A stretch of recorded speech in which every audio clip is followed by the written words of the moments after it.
समुद्र के किनारे एक गांव था। वहां लोग मछली पालन किया करते थे और आगे के अन्य गांव में मछलियों को बेचकर अपना जीवन यापन करते थे। एक दिन सुबह सुबह लोग समुद्र के किनारे मछली पकड़ने जा रहे थे तो उन्होंने देखा कि एक पानी का बड़ा सा जहाज समुद्र के किनारे रुका हुआ है। पानी के जहाज में बिना टिकट के नहीं जा सकते थे, इसलिए कोई भी उसके अंदर नहीं गया। लेकिन मछली पकड़ते समय जब रवि की नज़र उस जहाज पर पड़ रही थी तब वो देख रहा था कि जहाज में तो कोई हलचल ही नहीं थी। उसको लगा कि कुछ न कुछ गड़बड़ तो ज़रूर है। वो पूरी बात को पता लगाने के लिए श्यामू को लेकर जहाज के अंदर चला गया। जहाज के अंदर जाकर वो हैरान हो गया। उसने देखा कि बहुत सी लाशें उस जहाज में बिछी हुई हैं। अब श्यामू और रवि बहुत ही ज़्यादा डर गए। वो वापस आ ही रहे थे कि उनके सामने एक चुड़ैल प्रकट हो गई। चुड़ैल बोली, ये जहाज मेरा है, तुम्हारी इसमें आने की हिम्मत कैसे हुई? अब तुम दोनों का भी वही हाश्र होगा जो कि इन सब लोगों का हुआ है। चुड़ैल ने श्यामू का गला पकड़ लिया। चुड़ैल का ध्यान केवल श्यामू पर ही था। अब रवि मौका देखते ही वहां से भाग निकला और जहाज से कूद गया। वापस गांव आकर पूरी बात गांव वालों को बताई।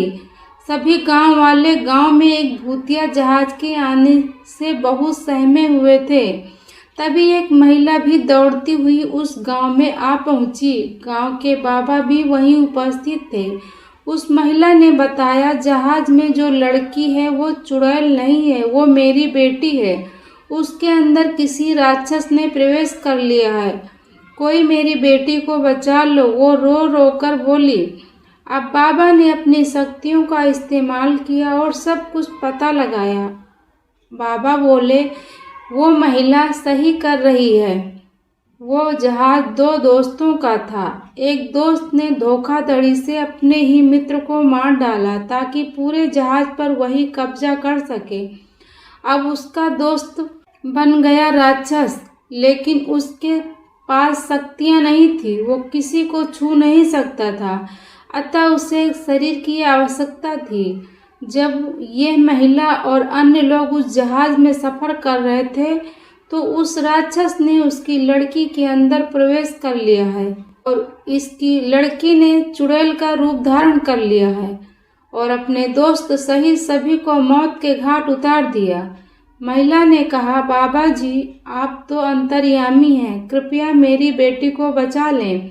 अब बाबा ने कहा, उस राक्षस को तभी खत्म किया जा सकता है जब हम उसके पार्थिव शरीर को जला दें, लेकिन वो हमें मिलेगा कहाँ?